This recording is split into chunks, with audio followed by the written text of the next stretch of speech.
As cases surge nationwide, Michigan's top epidemiologist says there are signs of cautious optimism.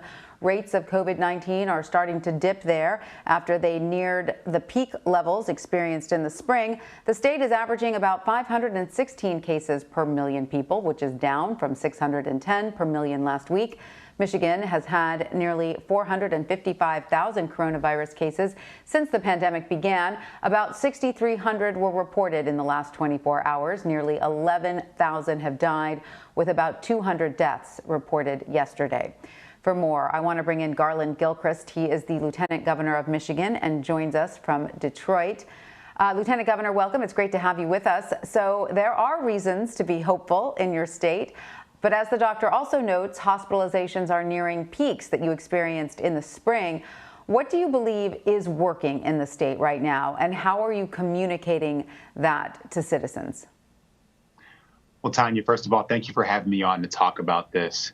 You know, with this news of the coming vaccine, its efficacy and its safety, that we will be assured when the FDA formally and fully approves it, we have reason to be optimistic. We also have reason to be optimistic because the people of the state of Michigan overall have been doing their part to stay safe. People have been wearing masks, been careful when they left their home, they're doing social distancing, following all the public health protocols from our public health experts in the state and around the country.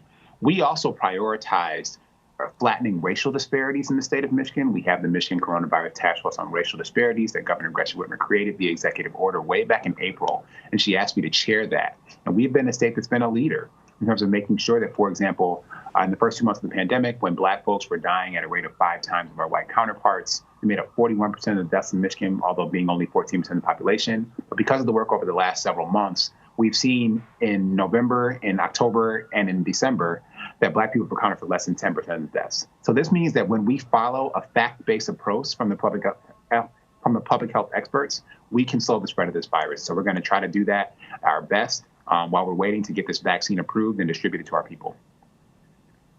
And the state is launching a bipartisan commission aimed at raising awareness for the COVID vaccine. It will include former Republican state officials and Detroit Pistons star Blake Griffin. At least one vaccine could be approved by Saturday. Michigan's chief medical executive had this to say yesterday about the number of doses the state will receive. Let's listen. Based on recent estimates from the federal government, Michigan will receive about 84,000 doses of the Pfizer vaccine if it becomes available next week in that first allocation. The Moderna vaccine is a different vaccine that is just behind the Pfizer vaccine in the approval process. If it is approved, and that may be later on this month as well, recent federal estimates suggest we will receive about 173,000 doses of this Moderna vaccine in our first shipment. So what is the state's plan to distribute the vaccine, particularly in those rural areas in the West and in the Upper Peninsula? And how will you communicate to vaccine skeptics that this is a necessary public health step? Well, first of all, as Dr. Caldoun said, we have these estimates of what the first batch of vaccines are going to be. And obviously, we're looking to get many, many more so that we can have vaccines available for every Michigander, every adult to be able to be vaccinated to really, frankly, end this pandemic in our state and return to normalcy.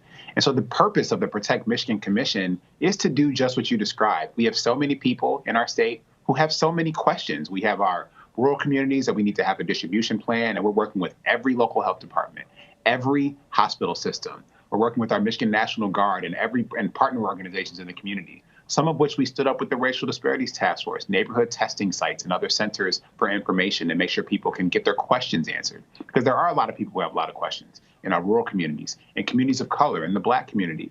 And this commission is broad, it's bipartisan, it has experts, and we are seeking to make sure that every person can get their questions answered so they can have confidence, because there's a difference between a vaccine existing and people getting vaccinated. We're also going to make sure that folks can see examples of people getting vaccinated and what it means. So people like myself, like Dr. Jonae Caldoun, like members of the commission, will be getting vaccinated publicly and talking about our experiences so people know that it's safe, that it can be effective, and it's how we can get our economy back on track. It's how we can make sure people are healthy. It's how we can get our kids back in their classrooms. And this is a key tool for us to getting beyond this pandemic. And moving on to the economic recovery piece of this, the governor announced some businesses can postpone tax payments at least through January 20th. And as we know, Washington is still haggling over the next stimulus deal. So what assistance does Michigan need from the federal government? Should any proposal without state and local aid be a non-starter? Well, there is so much that the people in states across the country need from the federal government. And I think it's pretty generous to call what's happening haggling. I think Mitch McConnell is really standing between people and their relief, and that is irresponsible and reckless. And so what we really need is a number of things. We need direct financial assistance to individuals and their families so that people can have, money in their pockets so they can do what they need to do. We need to have direct financial assistance to businesses that are trying to get through this pandemic. We've made a lot of money available at the state level, but the federal government has the resources to do even more. We need to make sure that we lock in extensions to unemployment benefits. We need to make sure that we are supporting state and local governments who have taken on enormous costs to protect the health of our people.